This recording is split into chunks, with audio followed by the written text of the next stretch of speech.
On the grounds of the Catholic University of America in Washington, Ethiopian religious manuscripts are coming to life. Deep in the mountain monasteries of Ethiopia, monks have guarded something extraordinary for thousands of years. A Bible containing 81 books, including resurrection passages the Western world has overlooked. Recently, Ethiopian monks released a translated resurrection passage that is shaking the foundations of biblical scholarship. What these ancient texts reveal about Jesus, the afterlife, and humanity's purpose is genuinely disturbing. The story you thought you knew is about to change forever. The Hidden Bible of Africa. Most people assume the Bible is a fixed document. 66 books for Protestants, 73 for Catholics. The conversation ends there. Yet thousands of miles from Rome, in the highlands of East Africa, the Ethiopian Orthodox Tewahedo Church has preserved something far more extensive. Their Bible contains additional books that Western Christianity removed centuries ago. 15 more than Protestant Bibles. 8 more than Catholic versions. And these additional texts are among the oldest Christian writings ever documented. The Ethiopian Church traces its origins to the 4th century AD, making it one of the oldest Christian communities on earth. While Europe descended into chaos during the Dark Ages, Ethiopian monks were meticulously copying scripture by hand onto goatskin parchment. They preserved texts in Ge'ez, an ancient Semitic language so old it is used only in liturgy today. For centuries, Western scholars dismissed these manuscripts as medieval forgeries. Then came radiocarbon dating.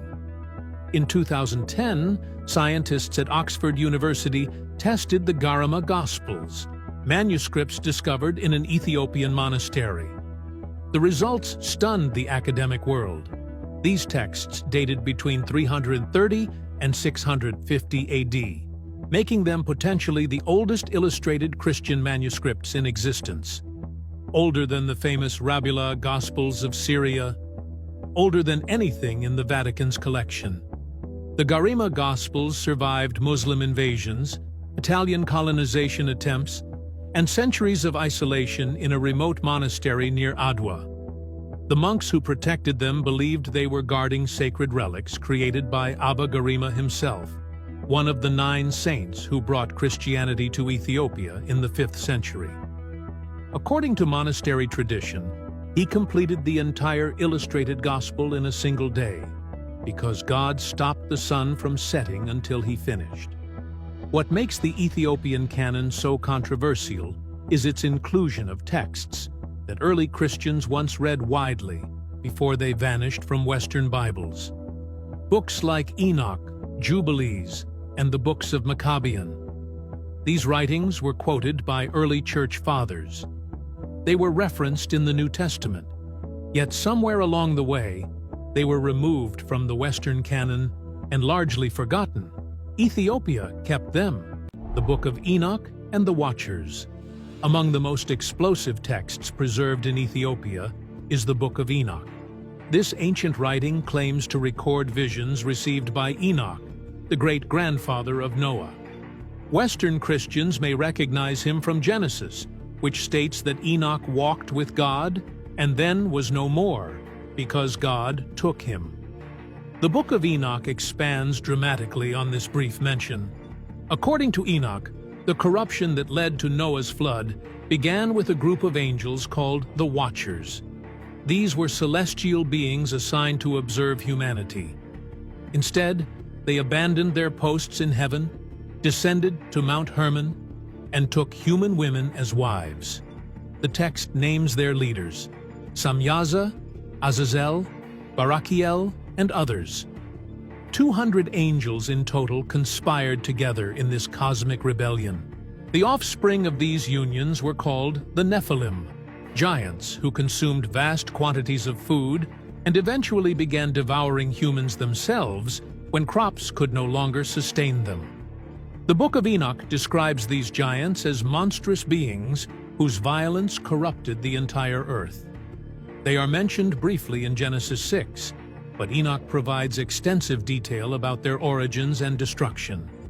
More disturbing than the giants themselves is what the Watchers taught humanity. According to Enoch, these fallen angels introduced forbidden knowledge: weapon-making, metallurgy, cosmetics, astrology, sorcery, and the cutting of roots for medicines.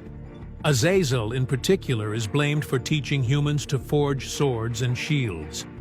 The text declares that to Azazel should be ascribed all sin. God's response was catastrophic. He commanded the archangels to bind the Watchers in darkness beneath the earth until the day of judgment. He ordered Gabriel to destroy the Nephilim by turning them against each other in warfare. And he sent the flood to cleanse the earth of their corruption.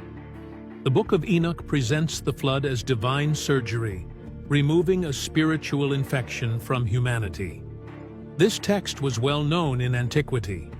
The New Testament Book of Jude directly quotes from Enoch, and early church fathers like Tertullian considered it scripture, yet it was excluded from Western Bibles during the formation of the canon. Some scholars believe it was removed because its vivid descriptions of angelic rebellion and hybrid beings were considered too dangerous, too difficult to explain to ordinary believers. Ethiopia preserved what the West erased. Resurrection passage that changes everything. In the standard Gospels, the period between the resurrection and ascension receives minimal attention. Jesus appears to his disciples, eats fish, shows his wounds, and then ascends to heaven. The entire sequence takes only a few paragraphs, but Ethiopian tradition preserves a more extensive account of these 40 days in texts that are only now being translated and studied by Western scholars. According to these texts, the risen Christ did far more than comfort his followers. He taught them, he warned them, he prepared them for a spiritual war that would last millennia. The teachings attributed to this period are startlingly different from the gentle parables of the Gospels. Here, Jesus speaks with urgency about deception, darkness, and the corruption of his own message. One passage describes the material world as a playground of shadows, a realm where deceptive forces manipulate humanity through wealth, status, and power. Jesus instructs his disciples to build temples of the heart rather than temples of stone, because stone crumbles while the heart is eternal. This teaching directly challenged the institutional religion that would later develop in his name. The text warns that men will one day wear long robes and use his name to hoard gold. It predicts that his cross will be turned into a sword. Ethiopian scholars point to these passages as prophecies of the Crusades, the Inquisition, and the wealth accumulation of medieval churches. The specificity has unsettled researchers who expected vague platitudes, only to find descriptions that seem to anticipate centuries of religious corruption. Perhaps the most disturbing line reads, "The darkness will come, and it will wear my face." This suggests that the ultimate deception will appear benevolent. It will look like Christianity. It will promise salvation while delivering bondage. According to this account, the angels worked twice as fast as men using tools of light that sliced through volcanic rock effortlessly. The churches were completed in just 24 years, a timeline that modern engineers consider virtually impossible given the scope of the excavation. The most famous structure is Beta Georgis, the Church of St. George. It is carved in the shape of a perfect cross and sits in a pit 36 feet deep. The roof is at ground level. Visitors look down into it. The drainage system is so sophisticated that after 800 years of seasonal rains, the church has endured flooding only once. The engineering rivals anything produced in medieval Europe. Beneath the churches runs a network of tunnels, some pitch black and stretching for considerable distances. Candidates for the Ethiopian priesthood must navigate these passages in total darkness while chanting prayers. It is a symbolic journey through death and rebirth, through the tomb and into the light. The architecture literally embodies the theology. Recent 3D laser scans of Lalibela have revealed anomalies beneath the church floors, hollow spaces that have remained sealed for centuries. Researchers speculate about buried treasures, ancient manuscripts, or perhaps the very tools used in construction. Ethiopian authorities have been reluctant to permit excavation, preferring to protect the site's integrity and mystery. Solomonic bloodline and Africa's untold legacy. Ethiopia's connection to biblical history is written into its political DNA. The Solomonic dynasty ruled Ethiopia for nearly 3,000 years, claiming direct descent from King Solomon and the Queen of Sheba through their son Menelik I. This makes the Ethiopian royal house one of the longest continuous dynasties in recorded history, rivaled only by the imperial family of Japan. The last emperor, Haile Selassie, was the 225th ruler in this lineage. His full title included Conquering Lion of the Tribe of Judah, King of Kings of Ethiopia, Lord of Lords, Elect of God. These titles were hereditary, passed down through generations to connect each emperor back to David's royal line. The same lineage Christians believe produced Jesus. Genetic studies have provided intriguing support for these claims. Research on Ethiopian populations has revealed ancient DNA from the Levant, the region including modern Israel and Syria. It will look like Christianity. It will promise salvation while delivering bondage. The risen Christ, according to this text, warned his inner circle that evil would disguise itself as the very thing it sought to destroy. The teachings include descriptions of two winds that blow through every human being: the wind of life and the wind of error. The wind of error enters through greed, through looking at what one should avoid, and through speaking falsehoods. Once established, it calcifies the heart, turning a living person into what the text calls a walking tomb. Someone who appears alive, but is spiritually dead. The antidote is direct inner knowledge. The disciples are taught to watch their thoughts like guards watching a gate. They are told that the kingdom of heaven exists within their own bodies, accessible in the silence between thoughts. This mystical approach to salvation required no priest, no ritual, no institutional mediation. The implications for organized religion are obvious, and that may explain why these texts remained isolated in Ethiopia while the rest of Christianity developed hierarchical structures. The Ark of the Covenant in Ethiopia. Ethiopia's connection to biblical history extends beyond ancient manuscripts. The Ethiopian Orthodox Church makes a claim that has captivated scholars, adventurers, and conspiracy theorists for centuries. They possess the original Ark of the Covenant, the golden chest built by Moses to house the Ten Commandments, the most sacred object in ancient Israelite religion. Ethiopians believe it rests in the town of Aksum, in a small chapel adjacent to the Church of Our Lady, Mary of Zion. The story of how the Ark arrived in Ethiopia is recorded in the Kebra the Glory of Kings, Ethiopia's national epic written in the 13th century. According to this account, the Queen of Sheba traveled from Ethiopia to Jerusalem to meet King Solomon. Their meeting produced a son, Menelik I, who later visited his father in Jerusalem. When Menelik departed, he and his companions allegedly replaced the Ark with a replica and carried the original back to Ethiopia. Biblical descriptions of the Ark portray it as dangerous. It burned enemies. It struck dead those who touched it improperly. It emitted fire and light.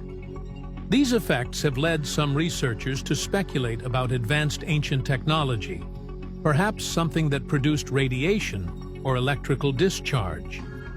The ark was carried by Levites using wooden poles specifically to avoid direct contact.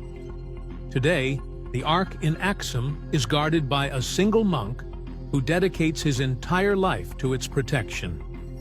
This guardian of the ark is chosen by his predecessor before death and confined to the chapel compound for the rest of his life. He prays before the ark, burns incense, and speaks to virtually no outsiders. Visitors report that guardians often develop cataracts, pale skin, and shortened lifespans. These symptoms have fueled speculation about radiation exposure. In 1941, during the British liberation of Ethiopia from Italian occupation, a British officer named Edward Ullendorf reportedly entered the chapel and examined the object inside. Decades later, in a 1992 interview, he described it as a medieval wooden construction. Yet he also expressed reluctance to publish his findings, fearing damage to his relationships in Ethiopia and to Ethiopian national pride. The mystery remains. Every Ethiopian Orthodox church contains a replica of the ark called a tabot, kept in a holy of holies that only priests may enter. These replicas are central to Ethiopian worship and are paraded through streets during the festival of Timkat, which commemorates the baptism of Jesus. The entire religious culture of Ethiopian Christianity revolves around the ark's presence, whether the original in Axum is authentic or symbolic. The stone churches carved by angels. South of Axum lies one of the most extraordinary architectural achievements in human history. The town of Lalibela contains 11 churches carved entirely from solid volcanic rock. These structures were excavated downward into the earth, leaving standing buildings surrounded by deep trenches. They are monolithic. Each church is a single piece of stone, sculpted with columns, windows, doors, and drainage systems. The churches were commissioned by King Gebremeskel Lalibela in the 12th century. According to tradition, Lalibela experienced a vision in which God transported him to Jerusalem and commanded him to build a new Jerusalem in Ethiopia. He even named the local river Jordan. The project was necessary because Muslim conquests had made pilgrimage to the actual Jerusalem dangerous for Ethiopian Christians. The construction method defies easy explanation. Workers carved from the top down, removing thousands of tons of rock using only hand tools, chisels, hammers, and picks. A single mistake could ruin an entire structure because there was no way to add material back. The precision required approaches computer-aided design, yet it was achieved 800 years ago with Bronze Age technology. Local tradition offers a different explanation. Monks say that human workers labored during the day, but angels descended at night to continue the work. According to this account, the angels worked twice as fast as men using tools of light that sliced through volcanic rock effortlessly. The churches were completed in just 24 years, a timeline that modern engineers consider virtually impossible given the scope of the excavation. The most famous structure is Beata Georgis, the Church of St. George. It is carved in the shape of a perfect cross and sits in a pit 36 feet deep. The roof is at ground level. When Italy attempted to colonize the country, Emperor Menelik II assembled an army of over 100,000 troops, many armed with modern rifles obtained from France and Russia.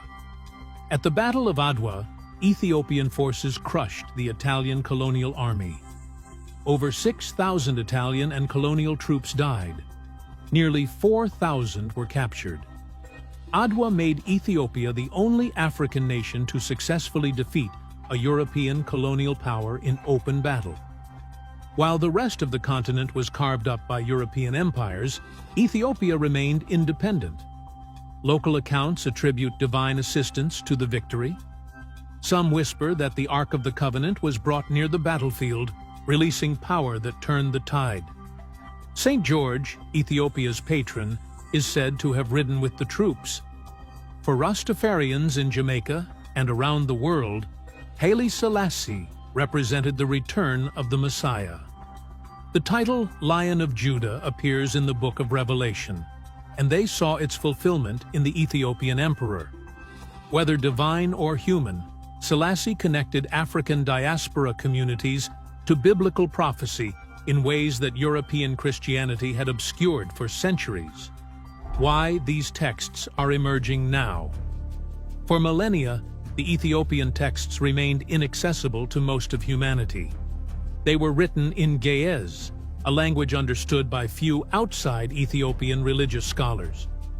They were kept in remote monasteries accessible only by mule or on foot. They were guarded by monks who viewed them as sacred relics rather than historical documents to be shared with outsiders. Everything has changed in the last decade. In March 2022, the Ethiopian Orthodox Tewahedo Church released the complete 81-book canon in Ge'ez for the first time in a single volume. Translations into English and other languages have followed. Digital photography has made high-resolution images of ancient manuscripts available to researchers worldwide. The Internet has distributed these findings to millions. The timing has struck some observers as significant. These texts are emerging during an era of unprecedented spiritual searching. Traditional religious institutions face declining membership and trust. People hunger for authentic spiritual experience rather than institutional mediation. The Ethiopian texts offer exactly that: direct access to ancient wisdom, teachings about inner transformation, and a narrative that challenges established religious authority. The Book of Enoch describes the end times as an age of webs of illusion, a period when humanity would be hyper-connected yet deceived, when people would speak without mouths and see without eyes. To some readers, this sounds like a description of the Internet and artificial intelligence, technologies that allow communication through screens rather than physical presence. The resurrection passages warn about a time when darkness would wear the face of the Savior, a time when religious institutions would accumulate wealth while neglecting the spiritual needs of their followers, a time when the powerful would use sacred language to control rather than liberate. Whether prophecy or coincidence, these descriptions resonate powerfully with contemporary experience. Ethiopian monks themselves speak of the texts as containing a message for the last days. They believe they were given stewardship of complete truth, while the rest of the world received an edited version. The 81 books represent what they call the narrow gate, while the 66-book Bible represents the wide path. As Jesus said in Matthew's Gospel, "Wide is the gate that leads to destruction, and many enter through it." Whatever one believes about their divine origin, these texts undeniably preserve perspectives that early Christianity once held before councils and emperors standardized doctrine. They remind us that the story we inherited was shaped by human hands and human choices. And they invite us to ask what else may have been lost, hidden, or deliberately removed. The Ethiopian Bible has preserved what others forgot. The question is, are you ready to discover what was hidden? Like, share, and subscribe for more revelations that challenge everything you thought you knew.